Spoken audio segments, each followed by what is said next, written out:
Bob Dole. Courage, something shared by countless Americans. Those who risked their lives, those who battled serious illness. When I was diagnosed with prostate cancer, I was primarily concerned with ridding myself of the cancer.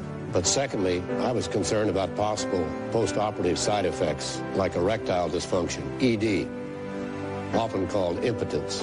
You know, it's a little embarrassing to talk about ED, but it's so important to millions of men and their partners. Bob Dole lost the presidential election against... Bob Dole a perdu l'élection présidentielle américaine contre Clinton. Clinton non seulement était président, mais il n'avait sans doute pas besoin du médicament. Dole, lui, avait besoin d'argent pour rembourser sa campagne. Il est devenu le porte-parole de cette campagne d'information sur la maladie, puis le porte-parole du Viagra. C'était très important à cause de la stigmatisation. Il fallait vraiment quelqu'un de très respecté, de très conservateur. Vous ne pouvez pas choisir un hippie ou une vieille star du rock pour parler de la dysfonction érectile. Si vous voulez pénétrer le marché de l'Amérique moyenne, il faut un conservateur, car ils sont plus nombreux que les hippies. C'était la personne idéale. Sénateur, venant du Sud, ancien combattant, très respecté, parfait pour parler de la dysfonction érectile. Ça a vraiment convaincu beaucoup de gens qui se sont dit, si Bob Dole a le courage d'en parler, moi aussi je peux. Ich liebe meine Frau, weil sie beim Scrabbeln Wörter erfindet, die in keinem Wörterbuch stehen. Weil sie vom VfL Dortmund spricht, um mir beim Fußball zu imponieren. Und weil sie mich wegen meiner Erektionsstörung nicht unter Druck setzt. Ich will sie nicht verlieren. Darum gehe ich jetzt zum Arzt.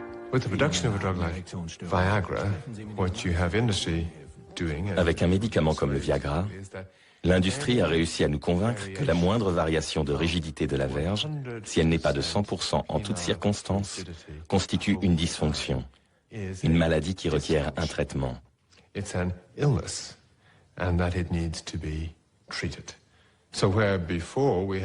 Avant, il y avait un certain nombre d'hommes âgés qui avaient d'autres pathologies, avec pour conséquence d'être impuissants. Mais cela représentait un marché bien trop étroit pour un médicament comme le Viagra.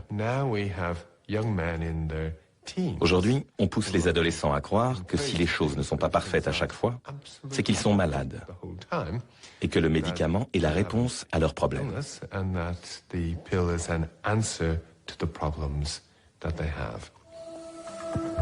Peut-être que c'est la fatigue. Peut-être que c'est à cause du chien qui regarde. Peut-être que c'est le film qui a coupé mon élan. Peut-être que j'ai trop mangé. Peut-être que c'est à cause de la crise. Et si ça n'avait rien à voir? Ne cherchez plus d'excuses. La majorité des patients souffrant de problèmes d'érection peut être traités, vous aussi. En ouvrant le journal à la page des sports la semaine dernière, j'ai vu une pleine page de pub pour Cialis, un médicament contre la dysfonction érectile, comme le Viagra.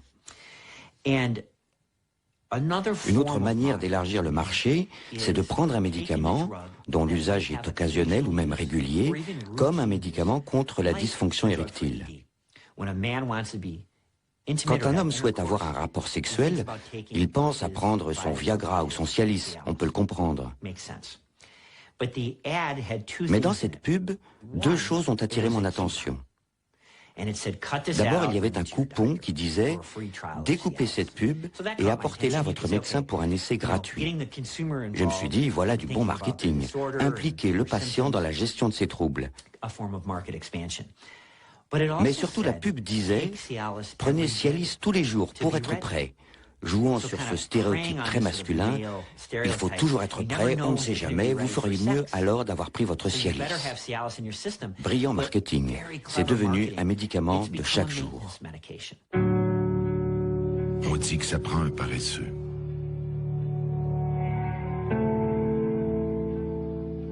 Qui baisse facilement les bras. Un faible.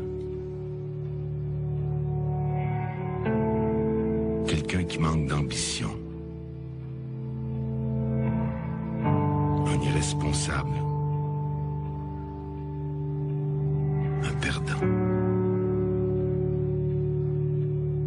Ou quelqu'un qui manque de courage pour faire une dépression. La dépression est une maladie. Personne n'est à l'abri.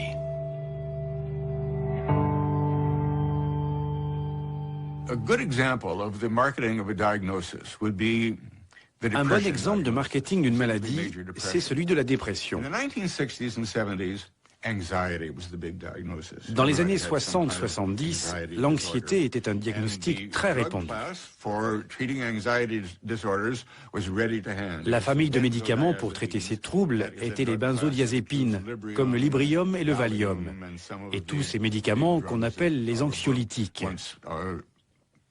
That are in fact called anxiolytics, okay? And with drug companies Le marketing marketing des benzodiazépines allait de pair avec le marketing de l'anxiété. Les généralistes étaient encouragés à diagnostiquer des troubles de l'anxiété quand ils voyaient des patients au bord des larmes, fatigués, mais aussi nerveux et anxieux.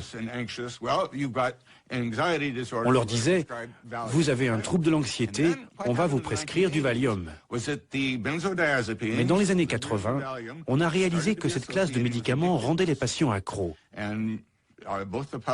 Médecins et malades sont partis en courant. Oh mon Dieu, on ne va pas donner des médicaments qui rendent les gens dépendants. Et la voie était alors libre pour que la dépression entre en piste. You know when you feel the weight of sadness. You may feel exhausted, hopeless, and anxious. Whatever you do, you feel lonely and don't enjoy the things you once loved. Things just don't feel like they used to. These are some symptoms of depression, a serious medical condition affecting over 20 million Americans. This led industry to persuade people that Ça a permis à l'industrie pharmaceutique de convaincre les patients qu'en fait, ils n'étaient pas anxieux. Que derrière ce qu'ils pensaient être leur anxiété, il y avait une maladie. Ils étaient déprimés. Et d'expliquer que cette maladie était causée par un déséquilibre de la sérotonine, mais que les médicaments étaient comme des vitamines, et qu'ils allaient remonter le niveau de sérotonine. Depression may be related to an imbalance of natural chemicals between nerve cells in the brain. You just shouldn't have to feel this way anymore. Only your doctor can diagnose depression. Everybody can recognize symptoms. Tout le monde peut en reconnaître les symptômes. La dépression est diagnostiquée quand on a au moins 5 symptômes sur une liste de 9 pendant une période d'au moins 2 semaines. Ces symptômes sont par exemple la tristesse, la perte de plaisir, la perte d'appétit, de concentration dans les tâches habituelles, et bien sûr, des pensées morbides, des ralentissements des mouvements, et ainsi de suite.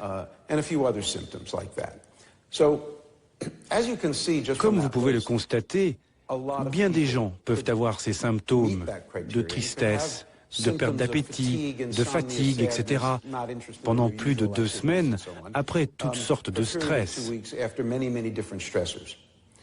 Le problème, c'est que ces critères ne sont pas uniquement utilisés par des spécialistes qui sauraient faire la différence entre une réaction normale à une perte d'emploi, de proches, une trahison, etc., et une véritable maladie mentale.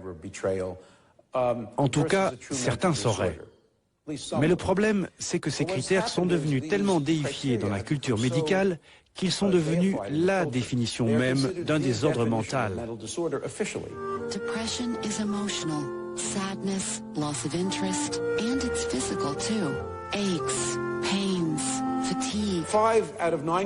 5 symptômes sur 9, c'est assez arbitraire.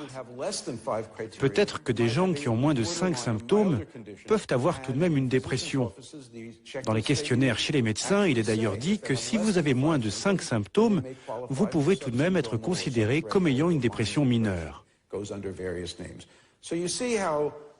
Vous voyez comment, à partir de cette liste de symptômes, on vous embarque dans une direction où pratiquement tout épisode de tristesse dû à un événement difficile devient une maladie traitée quasiment automatiquement avec un médicament.